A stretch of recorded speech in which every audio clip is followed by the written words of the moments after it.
Bueno, muy buenas tardes a todos. Les damos la bienvenida a este conversatorio organizado en conjunto entre el Centro Global de la Universidad de Columbia y Athena Lab. Les comento que en esta ocasión contamos con traducción simultánea inglés-español y para acceder a la traducción deben hacer clic en el icono de globo terráqueo que aparece en la parte inferior de la ventana de Zoom y elegir el idioma en el que quieren escuchar esta conferencia o el audio original en caso de que no necesiten traducción. Hoy, David Rothkopf, CEO de The Rothkopf Group y exdirector de la revista Foreign Policy, conversará con Karen Poniatchik, directora del Centro Global de la Universidad de Columbia, y John Griffiths, jefe de estudios de seguridad y defensa de Athena Lab, sobre los desafíos de seguridad para Estados Unidos en la administración Biden. Durante la conferencia podrán ir escribiendo sus preguntas en la herramienta de preguntas y respuestas en la parte inferior de esta ventana de Zoom, las que pueden ser en español. Entonces, para comenzar, dejo con ustedes a Karen Poniatchik, directora del Centro Global de la Universidad de Columbia, quien realizará una introducción y presentación a esta conferencia, y al profesor Rothkopf. Thank you very much, Fernanda. Gracias, Fernanda. Estamos contentos de unir fuerzas con nuestros amigos de Athena Lab y también de tener un muy buen amigo mío de hace muchos años, David Rothkopf, CEO del grupo Rothkopf, y más recientemente, como explicó Fernanda, autor de Traidor, una historia de las traiciones en Norteamérica de Benedict Arnold a Donald Trump, un experto también en política exterior estadounidense, relaciones internacionales, y también, bueno, tengo todos estos libros. También es el autor de Power Inc. Y Superclass, entre muchos otros libros, incluyendo Running the World, sobre el Consejo de Seguridad Nacional, y nos va a hablar sobre estos nuevos libros. Ojalá, pero David, vamos a estarte siguiendo ahora. Sabemos que has escrito mucho estos últimos días, has tuiteado muchas cosas sobre lo que sucede en Estados Unidos. Esta conferencia tiene como título los desafíos de seguridad o los problemas de seguridad que la administración Biden va a tener que enfrentar. Y obviamente, por primera vez, probablemente, el área nacional es la mayor amenaza a la seguridad en los Estados Unidos. Así que te voy a dar la palabra aproximadamente unos 15 minutos. Estoy segura que quieres empezar con lo que sucede a nivel nacional en Estados Unidos y quizás, no sé, Rusia, Irán, China. Hay muchas cosas de qué preocuparse, pero creo que la parte nacional en Estados Unidos es lo más importante. Tienes la palabra y la pantalla. Muchas gracias. Gracias, Karen. Gracias a ustedes por invitarme aquí. Es un placer tener esta oportunidad de hablar con ustedes. Y voy a hablar unos 10 o 15 minutos sobre esto, pero estoy feliz de responder preguntas si es que hay algún área, por ejemplo, que no haya cubierto. Y es una tradición en los Estados Unidos que los presidentes lleguen y digan nuestro verdadero enfoque ahora será el frente interno. Y esto nos lleva hace mucho, mucho tiempo atrás. En los Estados Unidos siempre ha tenido esta suerte de resistencia natural, contrario a lo que mucha gente alrededor del mundo cree, a involucrarse demasiado en otros países, que nos lleva a los tiempos de George Washington. Y George Kennan, que fue uno de los grandes pensadores de la política exterior de Estados Unidos después del final de la Segunda Guerra Mundial, cuando escribió su extenso telegrama que inició el comienzo de la Guerra Fría, terminó dicho telegrama diciendo, bueno, vamos a ganar esta Guerra Fría, estableciendo un buen ejemplo de cómo tener éxito en el plano interno, impulsando este énfasis que ya mencioné. Pero lo que enfrentamos a día de hoy es algo distinto a lo que se mencionaba en el pasado. La realidad es que las mayores amenazas a los Estados Unidos efectivamente son amenazas internas en los últimos años o anteriormente. O bien yo podría argumentar que la mayor amenaza a los Estados Unidos, que la mayor amenaza que hemos enfrentado viene de su propio presidente.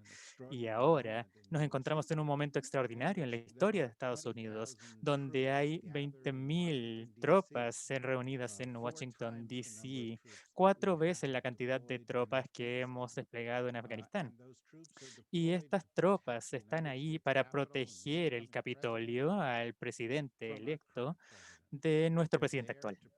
están ahí para proteger a los Estados Unidos de Donald Trump y también de los seguidores de Donald Trump.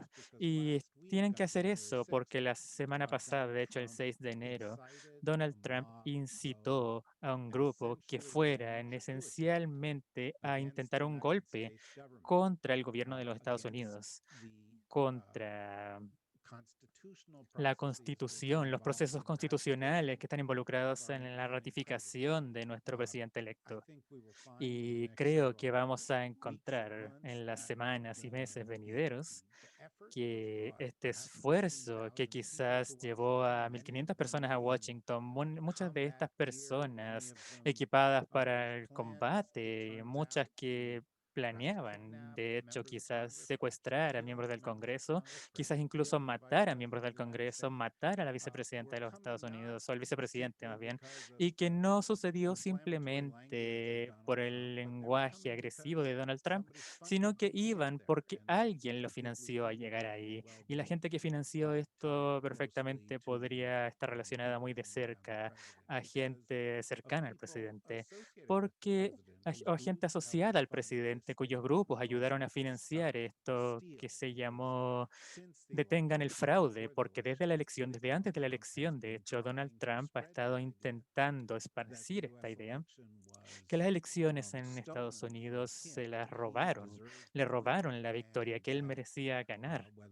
Y ya fuera por errores en las máquinas de votación o cambio en las leyes o alguna otra combinación de cosas, básicamente le robaron la elección, decía, y lo que estaba haciendo era que estaba aprovechando una ira ya existente dentro de grupos en la derecha más extrema de los Estados Unidos. Yo creo que cuando hablas al equipo que va a unirse Joe Biden en lo que es seguridad nacional, vamos a encontrarnos con que dicen que el terrorismo interno es algo que va a ser una de sus principales inquietudes de seguridad nacional. Esa es una diferencia impresionante de lo que veíamos en los últimos 20 años, donde el terrorismo externo estaba en los puestos más altos de la lista, o Rusia o el auge de China estaban en los puestos más altos de esta lista. Un 33% del pueblo norteamericano, efectivamente, de acuerdo a una encuesta que se vio ayer, apoyaba a Trump, a pesar quizás que el 90% decía que se oponía a esta insurrección que tuvo lugar la semana pasada en el Capitolio. Y el motivo por el que menciono esto es que si un 33% del pueblo norteamericano apoya a Donald Trump, a pesar más bien de esta colusión con Rusia, a pesar de su encubrimiento de obstrucción de la justicia, a pesar de su corrupción, sus muchas instancias de corrupción a nivel familiar y que él se benefició directamente de su periodo en el gobierno, incluso el juicio político en su contra, no una, sino que dos veces. Es el primer presidente en la historia en ser sometido a un juicio político dos veces. Y que aún así realmente el apoyo no es hacia él, no tiene que ver realmente con él, sino que es más bien con reclamos muy profundizados, arraigados. Y creo que esto esencialmente tiene que ver con el racismo y la supremacía blanca. Los Estados Unidos está pasando por un cambio tremendo y ahora vamos a pasar, de hecho, de ser un país que por 248 años fue principalmente dominado por una mayoría de hombres blancos.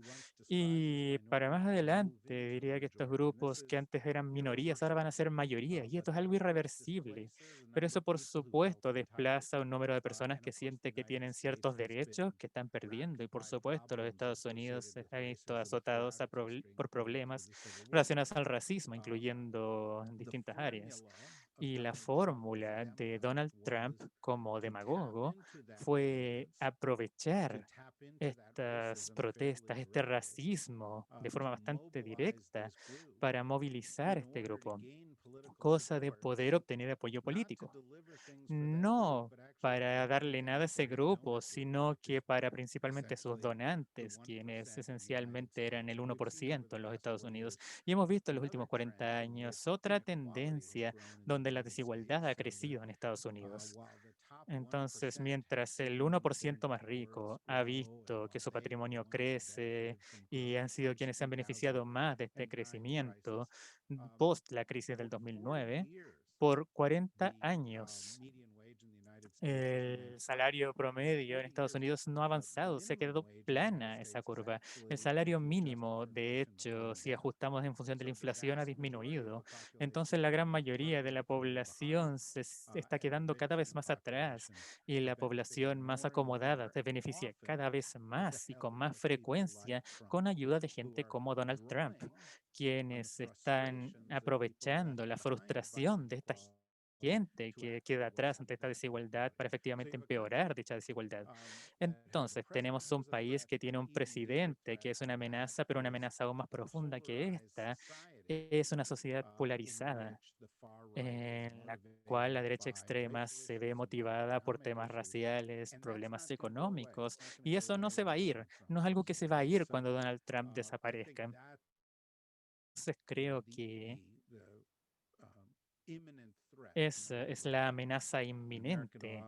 Hay un autor norteamericano, de hecho, que se llama Jack London, que escribió sobre el arquitecto, y él de hecho hablaba sobre el lobo, en este caso más cerca del trineo. Estás en la nieve, estás atrapado en la nieve y tienes que preocuparte de los lobos que están más cerca de tu trineo. Y en este momento la amenaza más cercana que tenemos es la insurrección, pero justo al lado de esta amenaza cercana tenemos la peor crisis del COVID en el mundo. Oficialmente ya pasamos los 400.000 muertos en los Estados Unidos en 11 meses, pero de hecho el cálculo real probablemente está más cercano a 550.000 fallecidos. Probablemente vamos a ver otros 2, 3, 400.000 muertos en los próximos meses.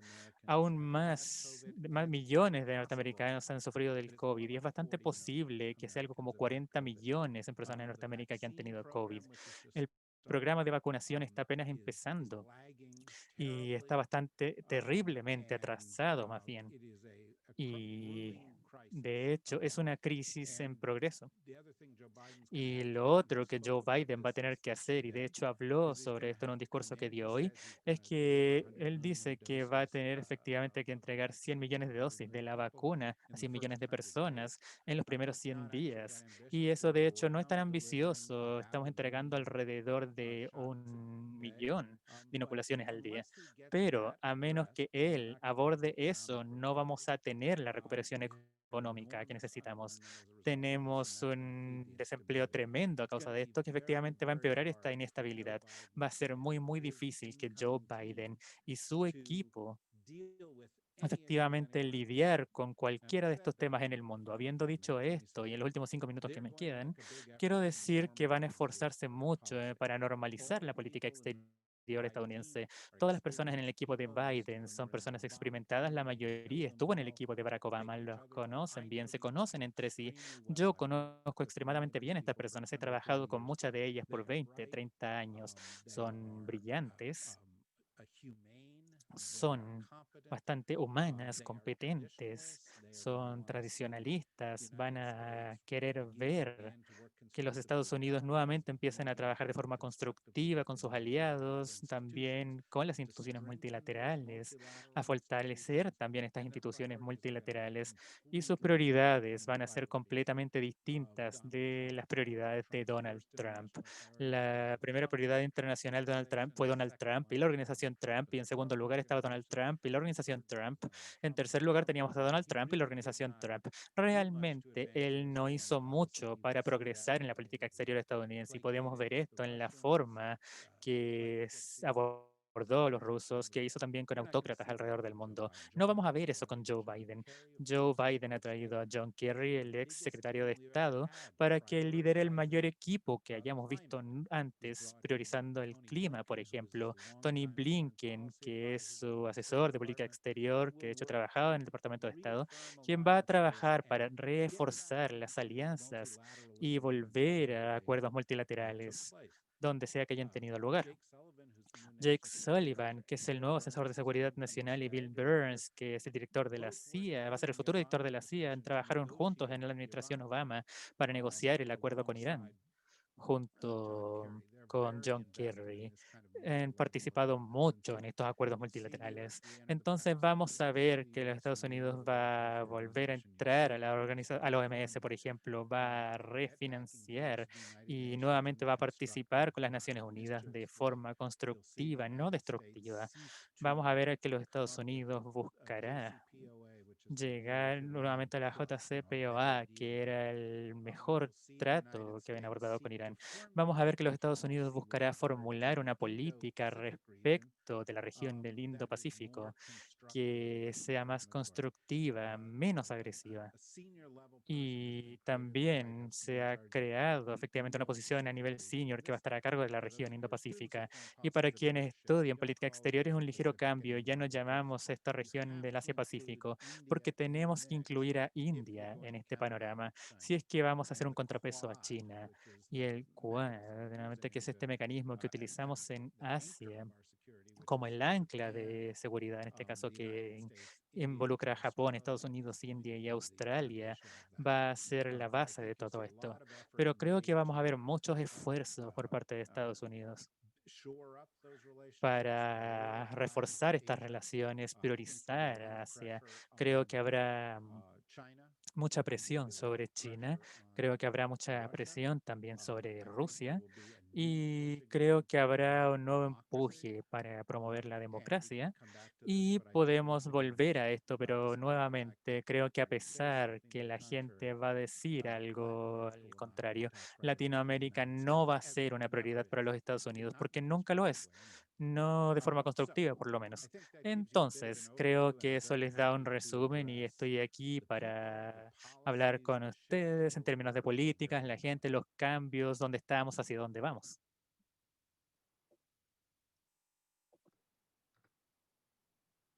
Well, David, Ok, David, muchas gracias por tu conferencia y me gustaría iniciar la sección de preguntas haciendo la siguiente pregunta. Como tú mencionaste, el Consejo de Seguridad Nacional, este equipo, va a estar formado por muchos veteranos. Entre estas personas, el presidente electo ha nominado para este Consejo de Seguridad Nacional del Hemisferio Occidental al señor Juan González, que efectivamente ya tiene experiencia en esto. La pregunta es, ¿cómo crees, incluso cuando ya sabemos que no somos una región importante o estratégica en el mundo, cómo crees que va a ser, esto es muy importante también en términos de la relación bilateral que tenemos con los Estados Unidos, ¿cuál crees que va a ser el principal esfuerzo por parte del presidente Biden respecto de esta región?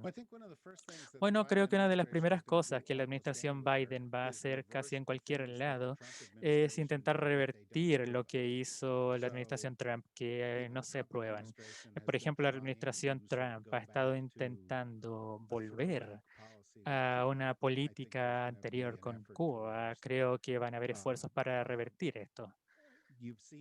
Y hemos visto también el desarrollo de las relaciones entre Trump y ciertos líderes en la región que creo van a ser problemáticas para dichos líderes a futuro. La peor de estas es Jair Bolsonaro en Brasil, quien está intentando ser más Trump que Trump en cualquier aspecto. Y creo que Bolsonaro va a acercarse a Biden con mucho cuidado. Los Estados Unidos van a intentar normalizar las relaciones aquí, pero la mala actitud de Bolsonaro hacia Trump, hacia el COVID, hacia la democracia, hacia la igualdad racial, lo que se nos ocurra va a ser un problema para Bolsonaro.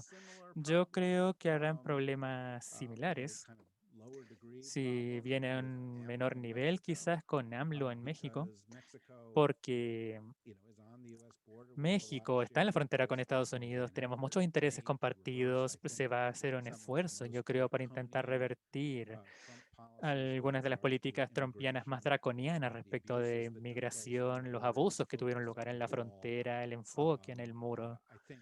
Y creo que vamos a ver un intento de revertir esto respecto de México y también Centroamérica. Y creo que esa va a ser una prioridad. Y no creo que vayamos a ver un gran cambio en la forma que los Estados Unidos trata la administración de Nicolás Maduro. Y creo que donde podemos volver a tener relaciones relativamente normales, como hemos tenido tradicionalmente, por ejemplo, con Chile, yo creo que vamos a intentar volver a eso, porque efectivamente el deseo, creo yo, va a ser tener lo que se ve como una política exterior norteamericana tradicional y un acercamiento positivo, con quizás un mayor enfoque que en el pasado a temas multilaterales, el clima, por ejemplo, que es un problema multilateral, entre otros.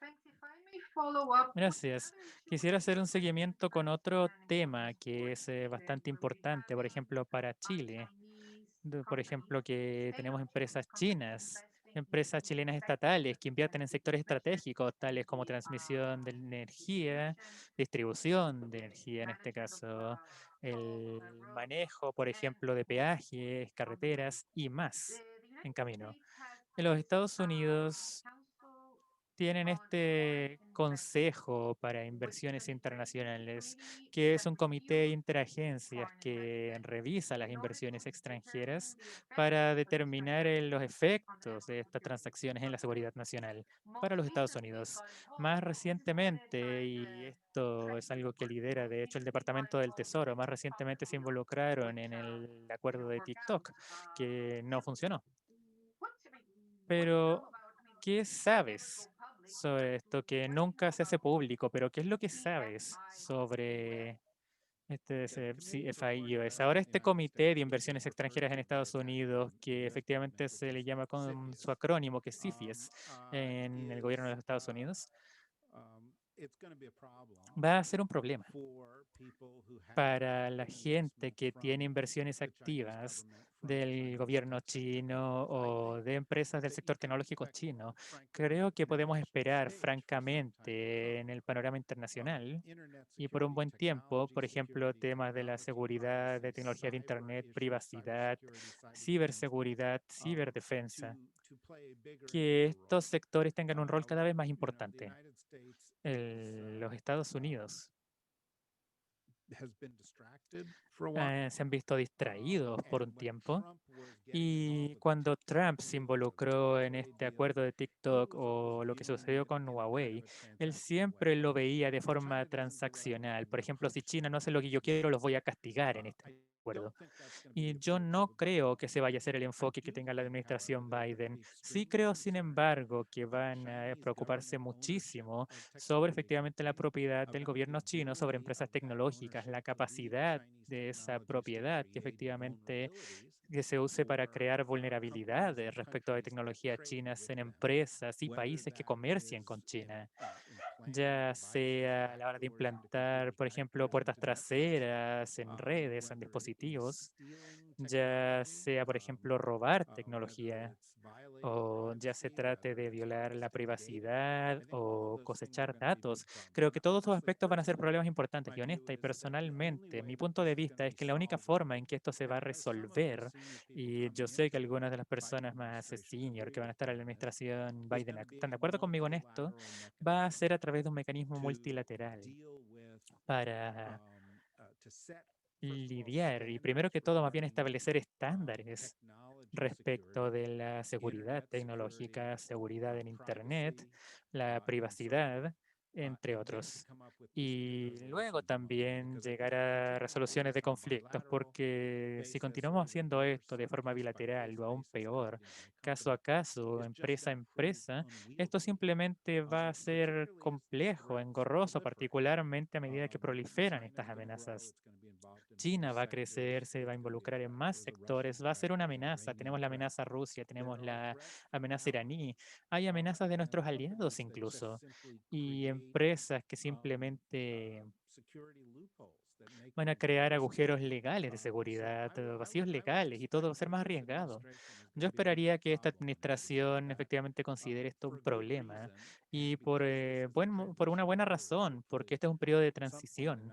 Ojalá en algún momento, en el futuro no tan lejano, haya un conjunto de reglas que todo el mundo sepa cuáles son estas reglas, que adopten estas reglas en conjunto y que haya mecanismos de resolución de conflictos, pero yo no esperaría eso al menos en unos 5 o 6 años.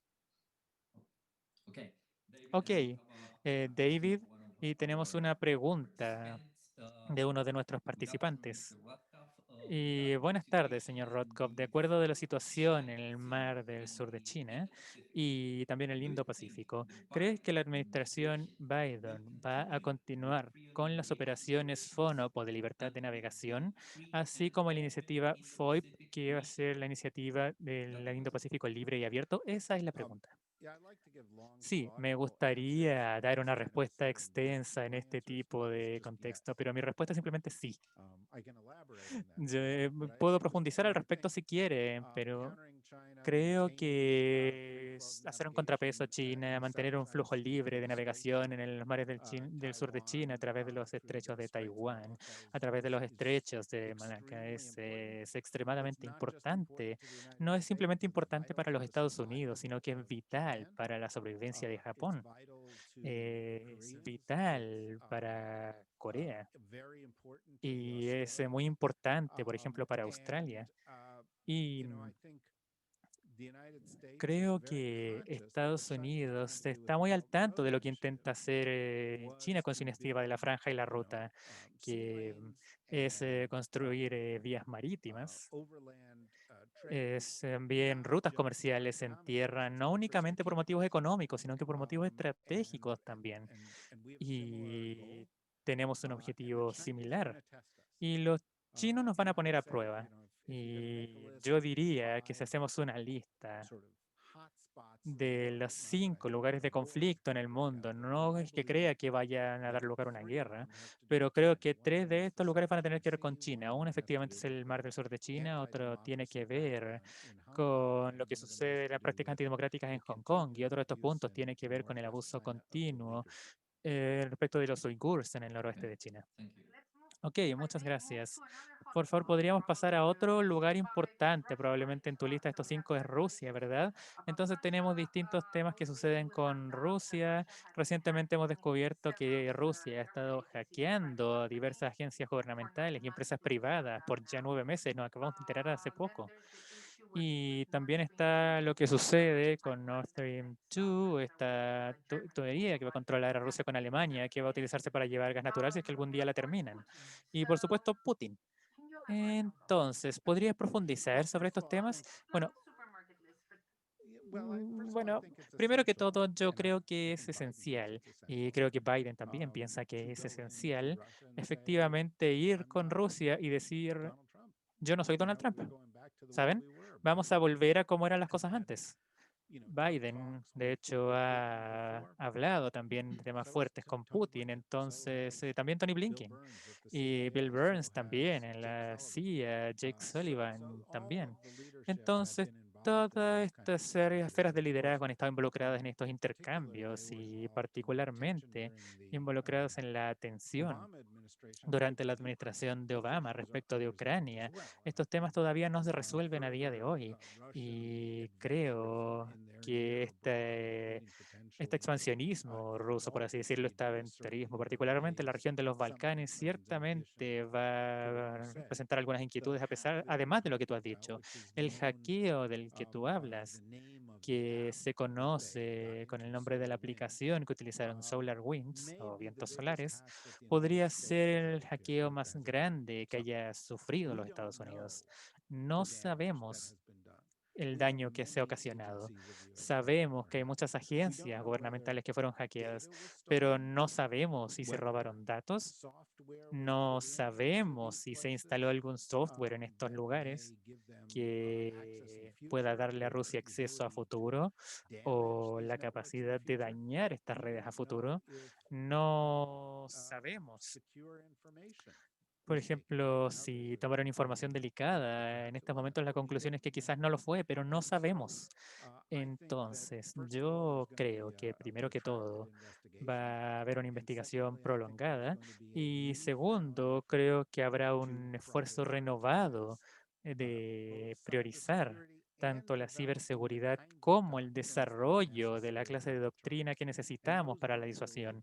Y estas no existen realmente. Estados Unidos y la mayoría de países del mundo realmente no tienen las mismas doctrinas que tenemos, por ejemplo, en la guerra tradicional, donde si atacas, por ejemplo, de forma cinética o hay una respuesta cinética, sabemos cuál es una respuesta proporcional, pero cuál es una propuesta cinética proporcional a un ciberataque, no sabemos.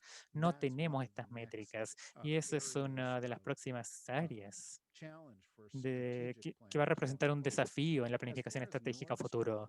Respecto de Nord Stream, creo que el mayor desafío ahí también va a ser lidiar con los nuevos líderes europeos, porque la forma en la que se constituye el liderazgo europeo es algo que está cambiando dramáticamente. El Reino Unido ya no es parte de la Unión Europea.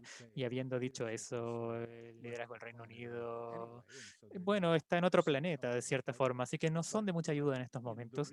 Pero el verdadero líder del mundo occidental por mucho tiempo ha sido efectivamente Angela Merkel y ella ya se va, ya está dando su despedida. Ha sido una líder muy exitosa y diría que el mundo le debe gratitud porque cada vez que había un vacío, en este caso ella, en muchas formas importantes, hizo lo que había que hacer. Pero ¿qué va a pasar ahora? Europa, de hecho, va a mantenerse cohesionada o también qué va a suceder, por ejemplo, con las divisiones entre el norte y el sur de Europa. Quizás será más complejo que haya una coherencia en políticas, no lo sabemos. Y ciertamente no hemos visto cómo funcionará esto con el liderazgo norteamericano, porque Estados Unidos ha estado apartado, porque Trump, de hecho, incitó a nuestros aliados europeos. No nos llevamos bien con Angela Merkel, su embajadora, de hecho, era persona non grata. Macron intentó tener una buena relación también. Y luego esa relación se distanció. Incluso la semana pasada, el secretario de Estado de Estados Unidos, Mike Pompeo, planeaba hacer una visita de despedida a Europa y Luxemburgo dijo no, gracias. ¿Saben? Empezaron a decirle que se tirara un pozo. Y creo yo que la primera tarea va a ser reparar estas relaciones entre Estados Unidos y Europa. La segunda tarea va a ser establecer una misión de la Alianza del Atlántico. Y yo creo que número tres va a ser enviar un mensaje a Putin, decir no nos pongas a prueba, porque vamos a contraatacar. Vamos a volver con todos los métodos que tengamos disponibles para defender nuestros intereses. Okay. Ok. Thank you, David. Muchas gracias, I do have David. another question. Efectivamente, tengo In otra specific, the pregunta, main tomando en security consideración challenge que el principal desafío to estratégico y de seguridad a los Estados Unidos o van a ser o son efectivamente China, Corea del Norte e Irán. ¿Cuál crees tú va a ser el principal tema en este caso, o problema en la política exterior de Biden para poder enfrentar estos desafíos? Y como tú mencionaste o acabas de decir que uno de estos problemas va a ser reconstruir las alianzas de Estados Unidos para enfrentar estos desafíos actuales en conjunto. Bueno, yo creo que hay una respuesta en la misma pregunta, de hecho, que es que lo más importante que tiene que hacer Estados Unidos es decir, ok, vamos a acercarnos nuevamente al mundo y no lo vamos a hacer solos. Y tenemos que reconocer que nuestros líderes a futuro son distintos a lo que puede haber sido quizás en la Guerra Fría, cuando teníamos un mundo bipolar, o incluso en los años 90 o al principio de este siglo, donde teníamos una suerte de mundo unipolar, donde teníamos los Estados Unidos, o lo que los franceses llamaban esta hiperpotencia, esta única gran superpotencia mundial. Yo creo que Estados Unidos tiene que ser un mejor aliado al mismo tiempo que un líder. Yo creo que Estados Unidos quiere compartir esta carga. Yo creo que Estados Unidos ahora quiere trabajar dentro de los mecanismos de las instituciones internacionales. Yo creo que vamos a ver que uno de los conceptos más odiados en la política exterior norteamericana, que este excepcionalismo norteamericano, va a desaparecer lentamente. Esta idea que Estados Unidos juega bajo otras reglas distintas a las de los otros países. Diría que no va a desaparecer por completo, pero va a retroceder, porque creo que hay un cambio también generacional que está teniendo lugar ahora en lo que sucede en la política exterior en Estados Unidos. Jake Sullivan es el asesor más joven de seguridad nacional desde McGeorge Bundy en la administración Kennedy. Tiene 43 años. Y hay una gran diferencia ahí. También está John Kerry, que de hecho era una persona en este caso de la era de Vietnam. Tony Blinken, que tiene 56 años, creo, quizás 54, por ahí, por ahí. Hace 20 años, cuando sucedió el 9/11, él de hecho tenía poco más de 30 años. La mayoría de su vida profesional ha sido en la era post-9/11, los Estados Unidos post-9/11. Entonces vamos a ver un cambio de actitud. Debiera agregar, por cierto, y voy a mencionar esto también como nota, pero esta administración está siguiendo los pasos de la administración chilena, de hecho, porque se acerca cada vez más a la paridad de género en sus posiciones a nivel senior que cualquier otra administración en la historia. Y muy cerca, de hecho, a la paridad de género en el gabinete, a nivel de subgabinete más todavía. Y de hecho, creo que vi datos ayer donde aproximadamente 20 directores senior del Consejo de Seguridad Nacional, de estos de 20, 18 eran mujeres. Entonces, eso es otro cambio de tono, por así decirlo, del gobierno de los Estados Unidos, que vamos a ver ahora, que va a moldear nuestras alianzas. Eso va a remoldear, reformar nuestras alianzas. Pensemos, por ejemplo, en las instituciones multilaterales del siglo XXI. Por ejemplo, yo llamo a esta estar presente en la creación 2.0. De hecho, en el libro escrito por un secretario de Estado norteamericano después de la Segunda Guerra Mundial, llamado estar presentes en la creación de un orden global después de la Segunda Guerra Mundial. Tenemos que crear un nuevo orden global. Y creo que esta tarea, bueno, habría recaído sobre Trump si hubiera sido constructivo, pero ahora va a recaer sobre el equipo Biden. Creo que Irán va a tener que verse cómo volver al acuerdo. Respecto de China, intentar establecer un equilibrio entre la interdependencia económica y la rivalidad geopolítica, particularmente con un énfasis especial en los derechos humanos, la democracia, temas que han sido ignorados. Y como dije antes, creo que el problema con Rusia va a ser contenerlos y hasta cierto punto manejar lo que podría ser una implosión dentro de Rusia, ya que este país tiene muchos problemas internos. Thank you. Perdón, John, ¿tienes más preguntas quizás? John, porque yo tengo una pregunta respecto de seguridad interna, volviendo a lo que mencionaste en tu presentación. Entonces, ¿cuál es la estrategia para lidiar con estos grupos racistas de derecha extrema, racistas? ¿Está Estados Unidos equipado para abordar esto, para enfrentarlo? Bueno, esa es la pregunta del $1.000.000 en los Estados Unidos ahora mismo. Yo creo que por cierto tiempo, al menos dos administraciones se ha estado hablando de este auge del terrorismo de ultraderecha en Estados Unidos como un problema. Incluso durante la administración Clinton, los bombardeos en la ciudad de Oklahoma, por ejemplo, tenemos otros incidentes también que han sucedido donde terroristas de ultraderecha tuvieron un papel importante, pero ciertamente no ha sido tan predominante como lo es ahora. Estas quejas, rabia no ha sido tan predominante como ahora. Y no me gustaría empezar a culpar nuestros males sociales a las redes sociales. No sé. A veces siento que estoy que por ejemplo como lo que sucedía en los años 50, lo que nos decían nuestros padres, el rock and roll va a destruir todo. Pero la realidad es que las redes sociales han hecho que sea posible que gente con puntos de vista extremistas que quizás no habrían encontrado otras personas que compartieran estos puntos de vista en su comunidad, se puedan conectar y encontrar otras personas que piensan igual en todo el país. Y cuando crean comunidades de ese tipo, las ideas dentro de estas comunidades se alimentan en sí mismas. Entonces hay una suerte de efecto invernadero. Cada vez hace más calor y más calor. Cada vez hacen afirmaciones más audaces y realmente siento que ese es un problema. No es simplemente el auge del extremismo, sino que también es el auge del extremismo en la era de las redes sociales, en la era donde los límites, las distancias y las fronteras ya no importan tanto, en la era donde hay dos esferas de información muy distintas en Estados Unidos. Es parte de todo este problema que enfrentamos en las elecciones. La mitad del país escucha las noticias de derecha. No creen en el cambio climático. No creen que la elección haya sido justa. No piensan que Donald Trump haya eh, participado en colusión con los rusos. No creen en la ciencia. Muchos ni siquiera creen en las vacunas, etcétera, etcétera.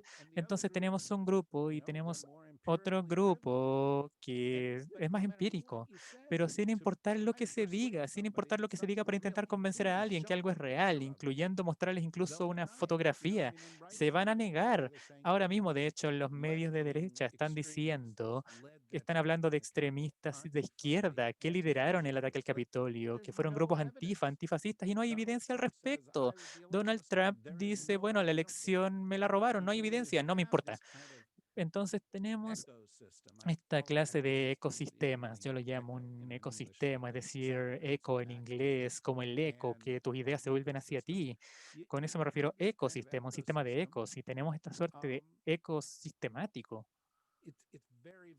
que es muy, muy difícil controlar la evolución de estos pensamientos. Y estamos en un momento donde ninguna organización, ninguna autoridad está bien posicionada para enfrentar esto.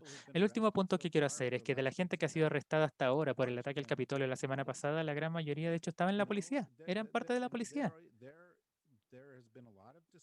Am, Ha habido mucho, se ha debatido mucho, más bien, respecto del racismo institucional en los Estados Unidos.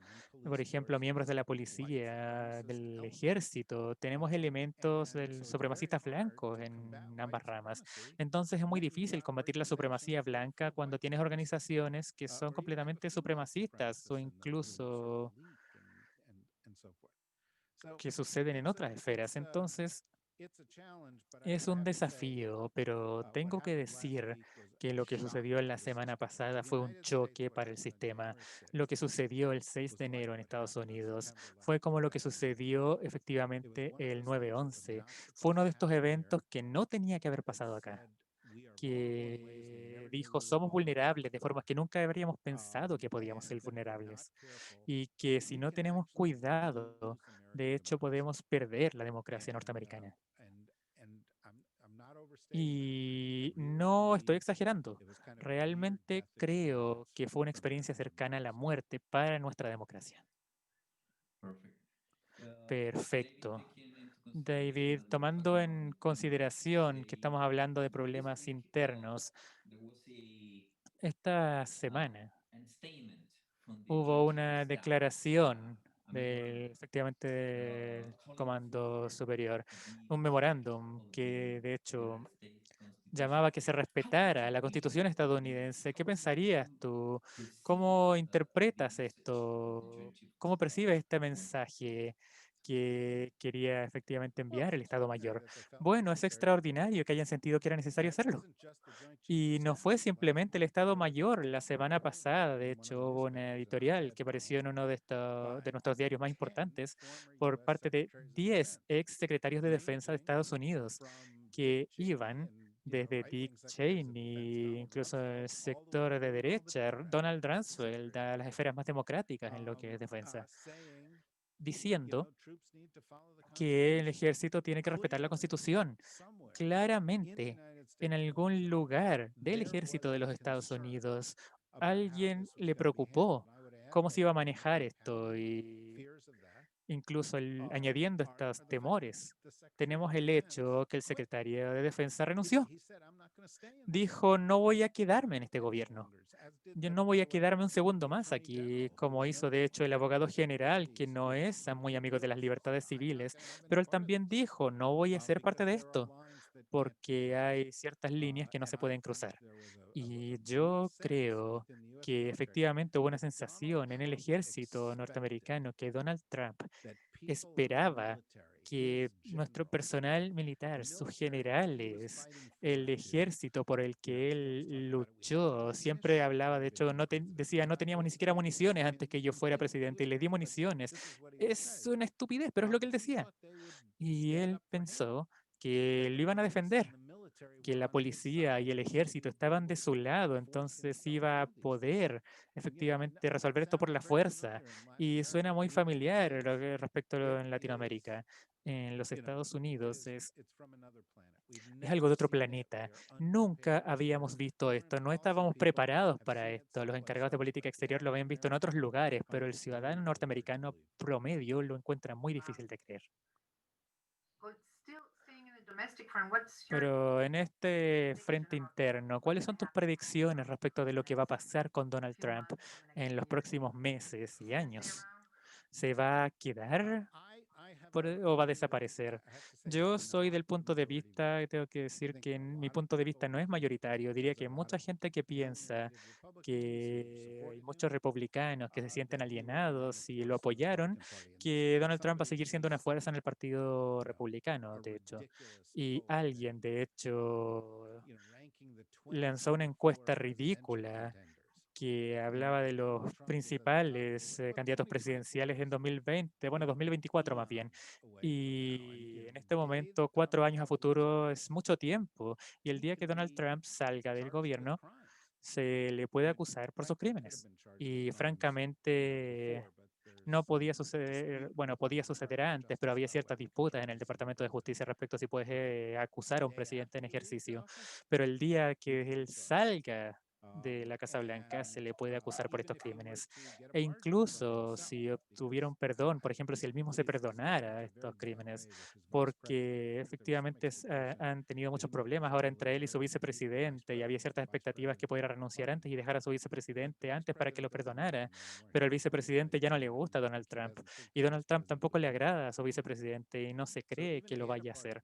Entonces, incluso si obtuviera este perdón, el estado de Nueva York lo puede perseguir, el gobierno federal lo puede perseguir por cosas que no se le han acusado todavía, el Distrito de Columbia también lo puede perseguir. Otros estados también lo pueden perseguir. Y yo creo que él va a enfrentar problemas legales importantes. El Deutsche Bank, que era el único banco que le prestaba fondos, hace un par de días dijo que ya no le iban a prestar más dinero. Tiene una deuda de 400 millones de dólares que va a tener que pagar en los próximos 2 años, que ha garantizado él personalmente. La gente no va a utilizar sus edificios. Por ejemplo, el Tour de Golfistas Profesionales de Estados Unidos dijo que no van a tener este campeonato en sus cursos, en sus canchas de golf, sus campos, e incluso va a tener problemas legales, económicos. Y creo que en términos de información que él quiso ocultar como presidente, ya sea sobre Rusia, ya sea sobre Ucrania, ya sea sobre Khashoggi, el asesinato de este reportero del Washington Post, Jamal Khashoggi, ya sea sobre corrupción o ya sea sobre esta insurrección, hay mucha información que va a salir a la luz. Entonces yo creo que Donald Trump va a ser una figura muy, muy desprestigiada. El Partido Republicano va a querer distanciarse de él y no me sorprendería saber que él quizás ni siquiera pase su último año en los Estados Unidos. Okay. Ok, tengo otra pregunta aquí de uno de nuestros invitados. Considerando este sistema bipolar en la política exterior norteamericana, que implica que cada poder presidencial, por así decirlo, cambie de un partido a otro.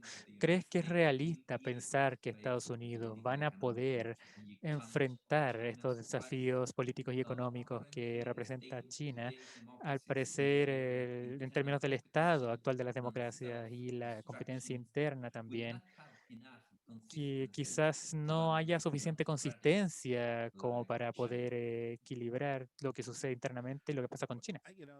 Bueno,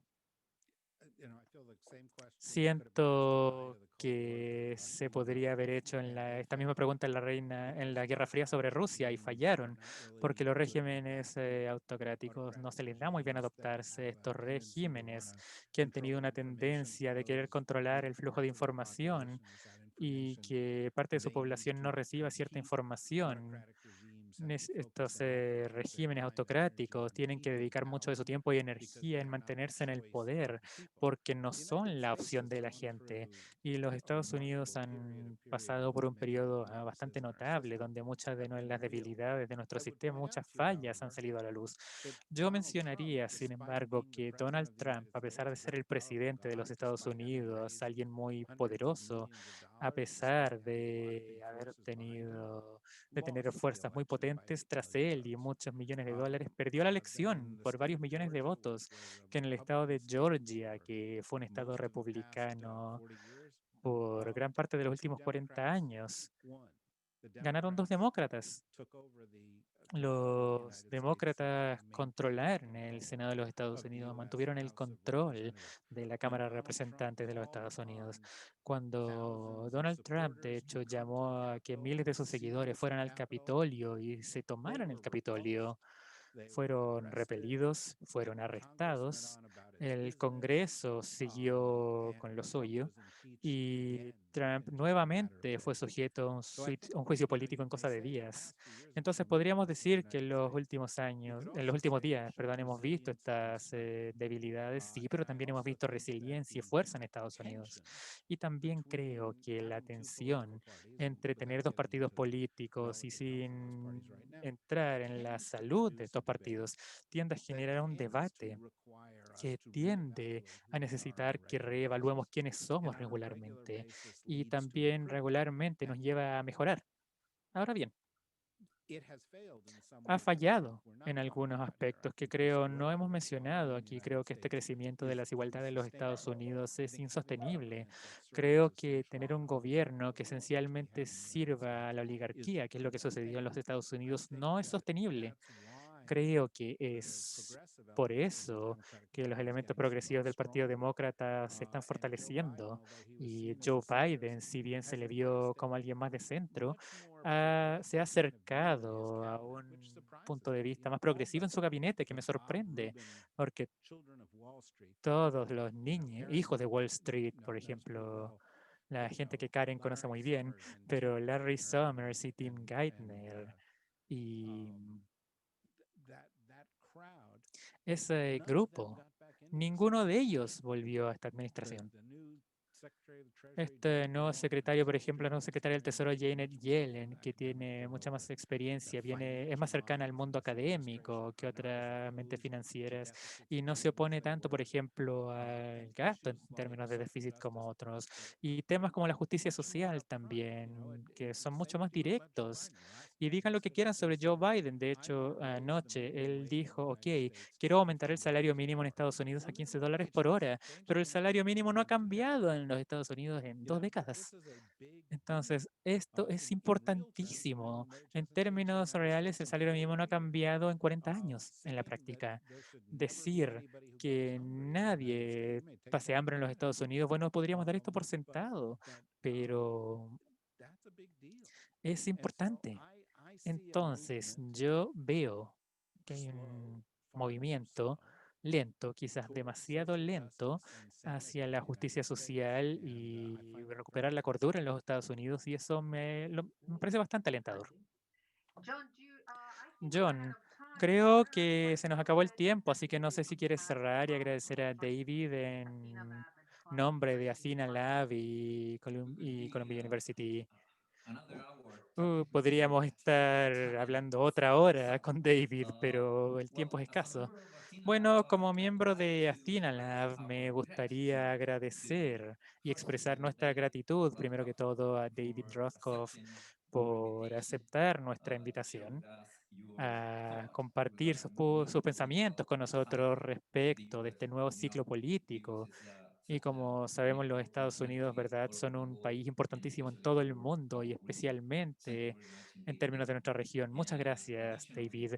Y adicionalmente, quisiera agradecer también a Karen Poniachik, nuestra directora del Centro Global de Columbia en Santiago de Chile, por su cooperación permanente con Athena Lab. Muchas gracias, Karen. Efectivamente. No, gracias a ti, Johnny. Gracias, David. Así que te vamos a estar llamando durante el año para que nos compartas tus pensamientos sobre la política estadounidense. Gracias. De hecho, bueno, yo estudié en Colombia y también enseñé también ahí en CIPA por muchos años. Y una de las cosas que aprendí en todos estos años de estudio es que siempre hagas lo que dice Karen. Siempre háganle caso a Karen. Bueno, lo dijo él, no yo. Decimos lo mismo aquí en Chile, de hecho. Y por último, pero no menos importante, a todos los participantes de esta conferencia, nuestros amigos también del centro, muchas gracias nuevamente. Y a todos ustedes, les deseamos un excelente fin de semana. Muchas gracias. Y cuídense. Muchas gracias.